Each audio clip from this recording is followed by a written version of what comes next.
One of Australia's most notorious paedophiles, former South Australian Magistrate Peter Liddy, has applied for release from jail after serving the 18-year non-parole period of his 25-year sentence.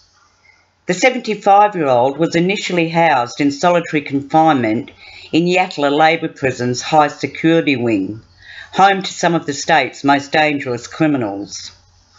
In 2011, he was shifted to Mount Gambier Prison, where other pedophiles and sex offenders, including Families SA carer Shannon McCool, are incarcerated.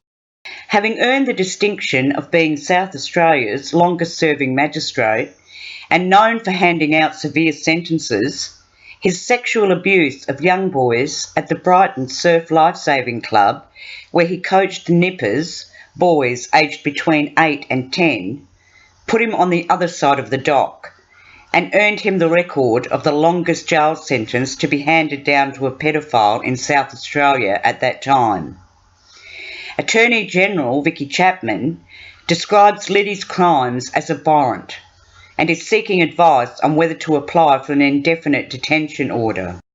In 2010, a push to prosecute Liddy on an additional 10 child sex charges allegedly committed between 1969 and 1983 was thrown out of court because of concerns Liddy would not get a fair trial as a result of the widespread publicity his case had attracted and the decades that had passed since the alleged sex attacks.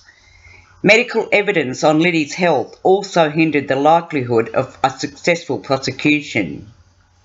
7 claims for damages against Liddy were later dropped because there was very little left of his estate. His victims were instead given $10,000 each in state government victim compensation funding. So, what became of the vast collection of antiquities, art and internationally famous American firearms that Liddy had often boasted of owning? His assets were ordered to be frozen when he was being investigated and subsequently charged, but strangely, none of his self-confessed booty were ever listed. To pay for his astronomically mounting legal fees, Liddy's sprawling late Victorian mansion in Kapunda, along with its contents, were put up for auction. Terry Stevens was a West Australian conman and convicted armed robber, and he knew of Liddy's hidden treasures, which he estimated to be worth around $20 million. Therefore, Stevens found the value of the Shenandoah property and contents a virtual steal at $500,000. However, being about $500,000 short of the price, Stevens turned to the bikie gang, Gypsy Jokers, for a loan to buy the property. The Jokers were happy to oblige at a 120% interest rate. Stevens wasn't too bothered by this because he knew he only had to acquire the property, look under a few beds or floorboards, and he would be able to pay back the loan quickly, then sit back in the lap of luxury. What must have ran through his mind when, to his horror, he found nothing. What followed is an intriguing story, which includes the producer of Adelaide's Today Tonight television program, Graham Archer, hiring private investigators to find Liddy's hidden treasure.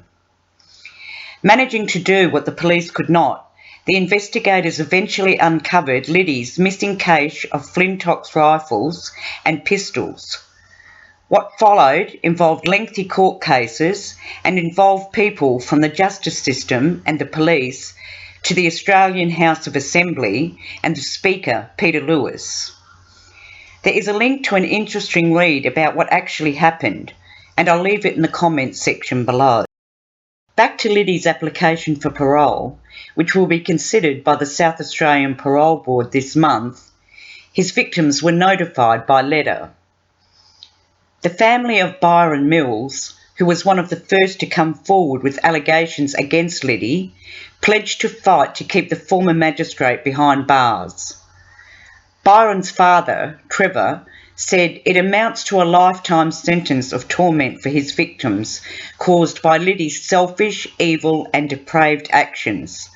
the abuse made worse, if possible, because of his position in the club and in society.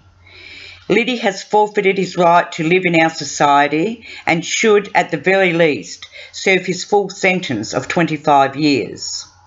Another victim, Andy Martin, received his letter alerting him to Liddy's parole bid and says there shouldn't be one bit of leniency shown towards him.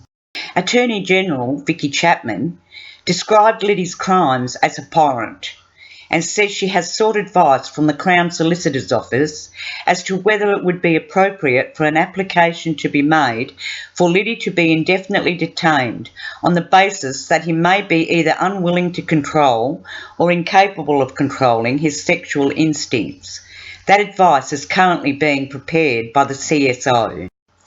Victims' Rights Commissioner Bronwyn Kilmire said Liddy's application for release could be triggering for his victims, who continued to suffer despite the passage of at least 3 decades since the offences occurred.